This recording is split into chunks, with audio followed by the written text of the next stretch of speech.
Oi gente, vou começar falando sobre o problema que a gente encontrou no dia a dia que motivou nossa ideia para o projeto. Então, quem tem ou já teve aquário em casa sabe que os peixes são muito sensíveis a mudanças de temperatura e pH. E isso pode ser um pouco trabalhoso para ficar monitorando, porque tem que ficar medindo toda hora. Ainda mais se tiver vários aquários ou se você trabalhar ou for dono de um pet shop, tem vários aquários, né? Então, e pensando nisso, a gente teve nossa ideia inicial do projeto. Ideia inicial do projeto. Então, inicialmente nós tínhamos a ideia de usar o Raspberry Pi, aquele mini computador, e através dele implementar algumas funções, como a medição de temperatura e pH da água do aquário, monitoramento de aquários com envio de dados para o smartphone. Esse envio de dados iria acontecer em tempo real, no smartphone do usuário. Notificações sobre o horário de alimentação e situações anormais. Por exemplo, se houvesse um aumento de temperatura muito elevado no aquário, ou se, por exemplo, houvesse necessidade de se alimentar o peixe, a nossa ideia era que fosse enviada uma notificação para o usuário e assim ele soubesse fazer a manutenção adequada do seu aquário. Também tínhamos a ideia de fazer um dashboard, que nada mais é que um gráfico que marca a temperatura do aquário, que varia em função do tempo. E também fazer uma espécie de live stream do aquário, que seria uma transmissão de vídeo ao vivo ali do aquário. Então, devido à pandemia do coronavírus, foi necessário que o grupo fizesse algumas readequações no trabalho. A principal delas foi que nós deixamos de usar o Raspberry Pi e nós decidimos usar o Arduino, porque o Arduino contemplava a maioria das ideias iniciais que o grupo tinha. Nós decidimos manter os medidores de temperatura, mas o medidor de pH nós decidimos não usar, mas por uma questão logística mesmo e também uma questão financeira. Nós mantemos a ideia do monitoramento e o envio de notificações. Também mantemos a ideia de fazer um dashboard, ou seja, a tabela que marca a temperatura.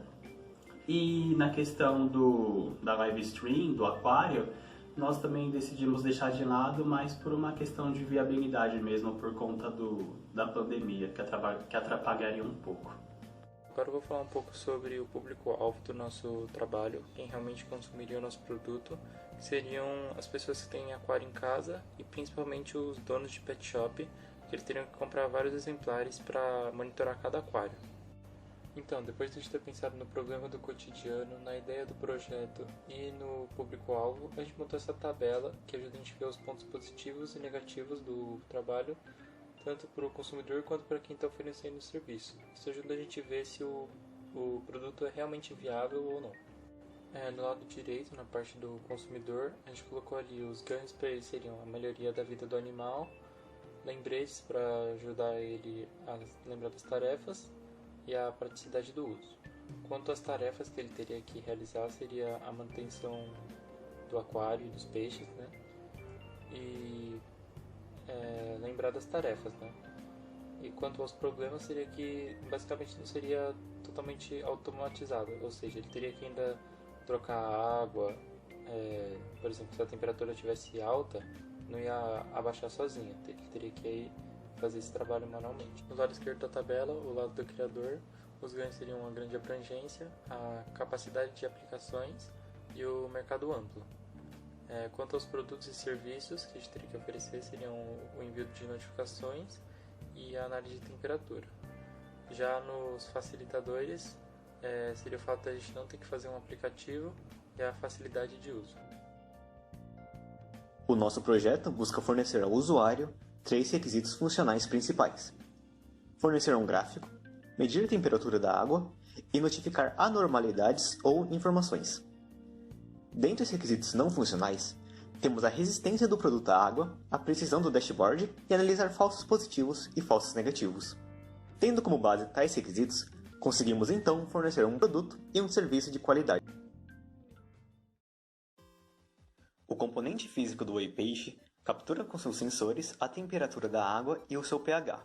Assim, o Arduino é programado para enviar os dados coletados, que possuiriam também a informação da data e do horário da coleta, para o API do Blink. No back-end do sistema, acontece. Utilizando programas no Flask, é possível a constante ação dos programas do serviço. Ocorre a coleta dos dados contidos no API do Blink, assim realizando a decodificação deles em formato de CSV, ou seja, similar a uma planilha. Concomitante a isso, os valores de temperatura são analisados. Assim, caso tal supere um parâmetro de segurança, como um grande aumento de temperatura, uma notificação é enviada ao usuário. Ademais, são fornecidos ao usuário um gráfico e um arquivo em CSV da variação da temperatura em relação ao tempo, podendo assim servir para estudar as tendências e possíveis problemas que ocorram na criação dos animais. O mesmo ocorre para a variação do pH da água, que poderia prejudicar a saúde dos peixes. Outra aplicação relevante é a capacidade de notificação do momento de alimentar os peixes, prevenindo assim o esquecimento. Desta forma, seria possível o monitoramento fácil e prático do bem-estar dos animais, por meio de dispositivos móveis, como o celular.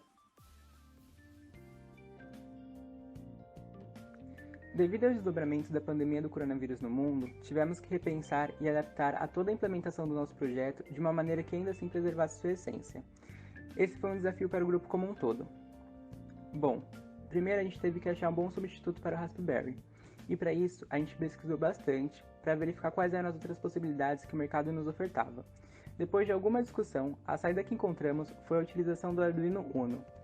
Usar o Arduino foi uma decisão pensada, porque além dele possuir uma boa relação custo-benefício, o Arduino permite a implementação de vários tipos de projetos diferentes, tem uma usabilidade boa, uma comunidade de usuários bastante ativa e faz o uso da linguagem C, que é uma linguagem que a gente já tem certa familiaridade. Então, o grupo decidiu que o Arduino seria um bom investimento para o nosso projeto. Em seguida, compramos o sensor de temperatura à prova d'água, que seria adequado para um aquário, adicionamos uns resistores, uns jumpers e montamos nosso circuito de testes. Os testes iniciais, naturalmente, e como todo bom projeto, não funcionaram. Mas depois de um pouco de ajuda, conseguimos fazer o circuito funcionar. Pensamos em testar ele em um aquário de verdade que um dos integrantes, no caso eu mesmo, possuía em casa e que estava juntando poeira. Mas depois de pensar melhor, decidimos testar em um ambiente um pouco menor. Depois de conseguir enviar os dados captados pelo sensor para o Blink, testamos o sistema de notificação, que notifica o usuário caso a condição da água fuja da normalidade. E tudo funcionou de forma excelente.